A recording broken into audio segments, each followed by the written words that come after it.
So what's going on, everyone? My name is MrDalekJD. Thank you very much for watching and tuning into another video where today we're going to be talking about Infinite Warfare Zombies DLC 2. We still don't have the official reveal or announcement of what this map is going to be called, where it's set, or the date, but we do have a little bit more information thanks to Lee Ross over on Twitter. Any new information on new zombie stuff is worth a video in my opinion. I made a video on DLC 2 and what we knew back then around about February 26th time, so it's been a week or two since, and we've got a few little bits and pieces here, including the accidental reveal of the female celebrity. And we'll go into that a little bit into the video, but all we've had from Lee Ross since the initial video I made was two extra tweets.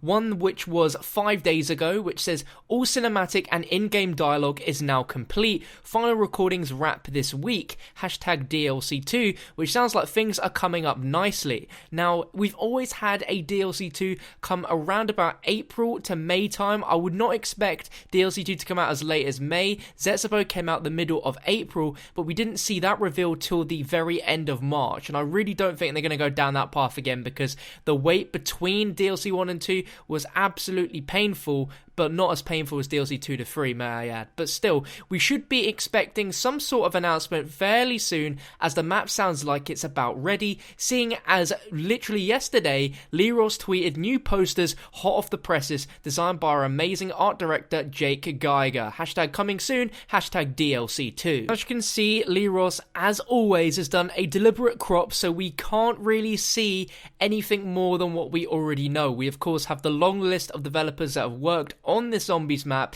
and we see Paul Rubens returns as Willard Wyler, of course, but then we have the as herself, and it's obviously cut off because he doesn't want us to see that. Lee Ross done this again for Raven the Redwoods, and he posted that around about the very end of December, like literally the 30th or the 31st of December, so it was then, and a month later we got Raven the Redwoods. So if we compare those dates, perhaps maybe at the start of April towards the middle, we may actually see this next map. Now, although we can't really see too much, this map seems to give me a vibe which is less around the theme of the spooky vibe that we had with Raven the Redwoods.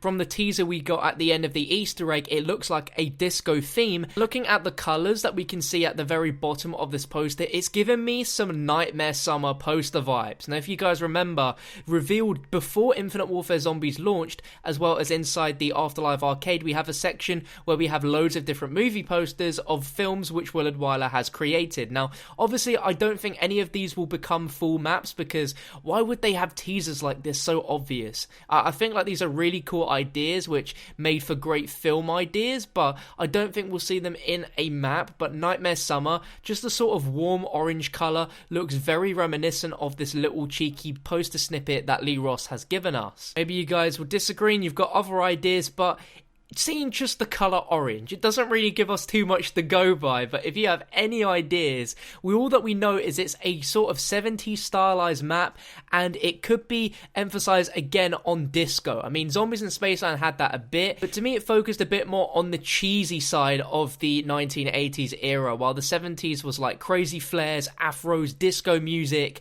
It's gonna be awesome. And now that I've mentioned disco, it's kind of reminded me a little bit of the two teasers we got before IW Zombies came out. We of course had the Nightmare Summer, but before that we had a poster for a film called Disco Devil. This is something which we've not seen in any version of the map so far in the Afterlife arcade or anything like that, and the poster for this was of someone that's obviously looking like they're in the 70s, just grooving to a disco ball, but it is the devil, and it says he wants to dance while he watches the world burn. Now, correct me if I'm wrong, but I feel like there was some storyline introduced in Raven the Redwoods about Willard Wyler, where he sold his soul to the devil, or he's like owing the devil something, and that's why he's been killing so many people in these movies. And if so, Disco Devil could be a representation of Willard Wyler, which would be really cool. We've never seen this inside of the actual zombie maps yet, and I think this would be cool for it to be introduced and the map to be sort of themed around the Disco Devil film. Love to get your opinions in the comment section of what you feel about that. Now,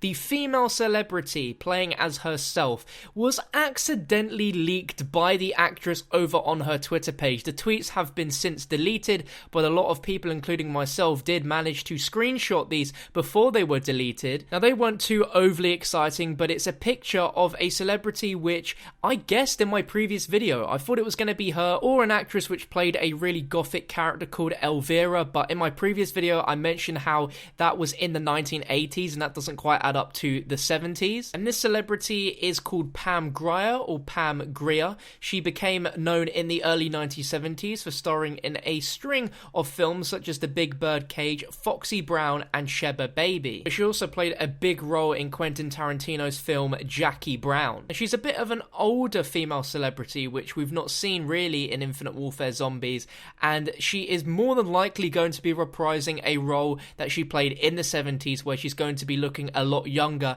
and more fitting to the era like she did when she was younger. Her tweets were nothing crazy or even mentioning Infinite Warfare Zombies, but it was a picture of her with Jay Pharoah, who plays Andre the Rapper, so that's kind of obvious that she was going to be in Infinite Warfare Zombies. If it's a 70s style map, there's a picture of her with Jay Pharoah, and Lee Ross does follow her on Twitter. I guess it's a shame that the surprise of the celebrity in the next DLC map was spoiled a little bit for us, because Kevin Smith was a real shocker because we had no idea at all, but this kind of was Pam's own fault for tweeting it, so I don't know. I really enjoyed the way Infinity Ward crafted the Raven the Redwood story around Kevin Smith. Now he and Jay got separated and Jay was killed. I don't know exactly if this is going to follow a similar thing where the story's going to be crafted around Pam.